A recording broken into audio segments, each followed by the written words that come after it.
If I wanted to learn about the forest, I think a great resource would be within your own family, especially like an elder in your family, your parents or grandparents, just because they have that experience also of asking questions and wondering and having just a sense of wonder about the forest. And growing up, they asked their elders.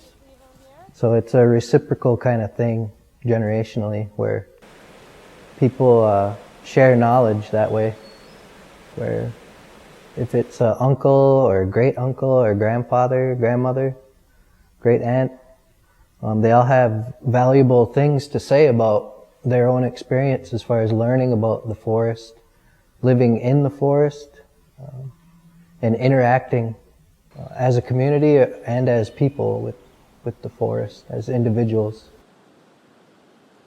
You're surrounded by teachers in the form of your own family, your own immediate family. The community at large, the Menominee community or the scientific community or even the internet are great resources for you to learn and have those questions either expanded on. Maybe it expands your question and you wonder more about something and that leads you to more, or your question gets answered and then you have that knowledge to pass also onto the future generation. It was natural to be out there. You know, I wasn't behind a video game like a lot of people are nowadays. I kind of grew up out there, and the questions that I asked were, you know, they came from my heart. I wanted to know why this plant was good for you for this reason, and how did you prepare it, you know? And that's how I received the information, because I showed that initiative. Back when I was starting to learn the plants from my grandmother, there was a lot more elders that were knowledgeable. We need each family to contribute to a book like this. It's incomplete just from what I'm putting out. I learned from my grandmother, but I've learned some from other families that the elders were around at that time, more traditional elders. I think it's very important to get all sides from different families, basically.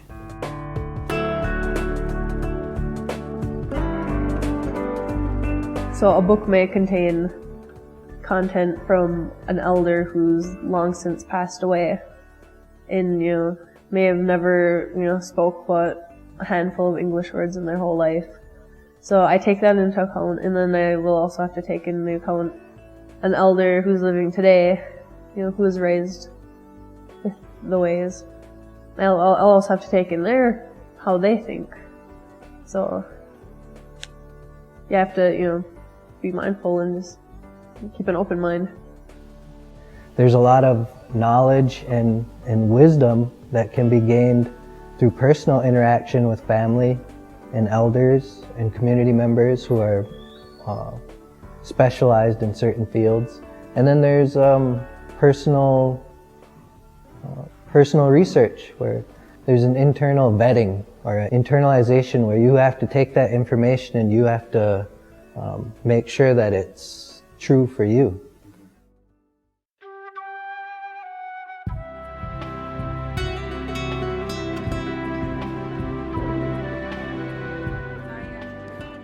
Above all, you need to be respectful. So, you know, bring something tangible, maple syrup, some tobacco. You know, you're trading, you know, you leave it to the elder, and the elder in turn is gonna give you a little bit of what they know.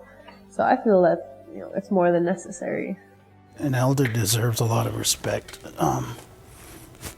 Being able to offer a gift is your way of showing that respect.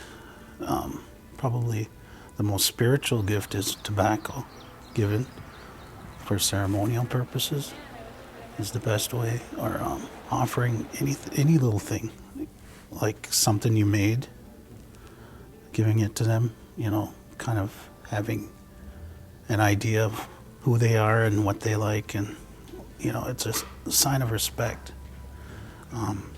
It's a sign of giving and taking. Probably the best learning with an elder is when the elder learns from the children learn from the elder, multi-generational learning. First off, you have to know what you want to ask. You have to have thought about it before, and that there has to be a true reason for you to need this information or to want to know.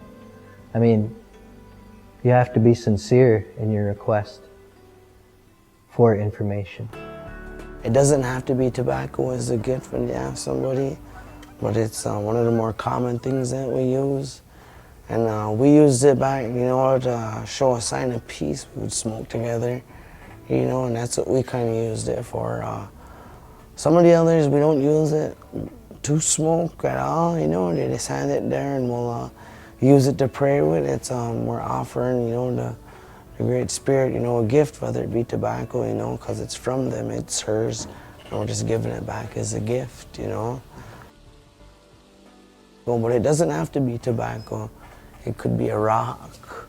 It could be something that's special to you. It could be a medallion, something beaded. It could be anything, some food, some venison, some bear meat. It's a way of showing your appreciation, that you care for what they're doing. You're not just asking them to do something for nothing, but they will, an elder will, it doesn't, it's just a sign of appreciation.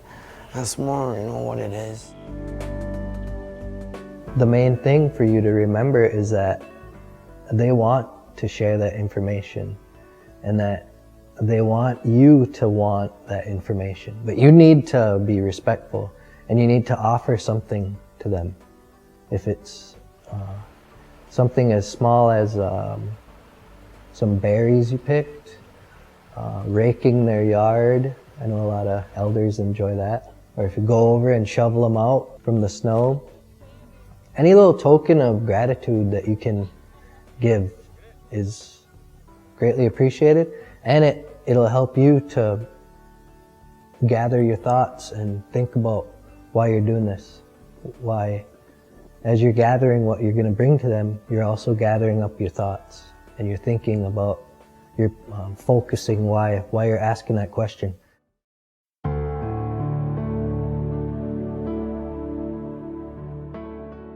Look at the knowledge that the natives have all across this continent.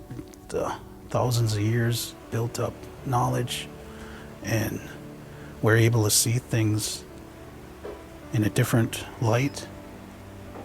We need to get our act together and start changing now before all our elders are gone, because there's only a handful of them left with, such knowledge that the younger generation of today disregards, as they shouldn't.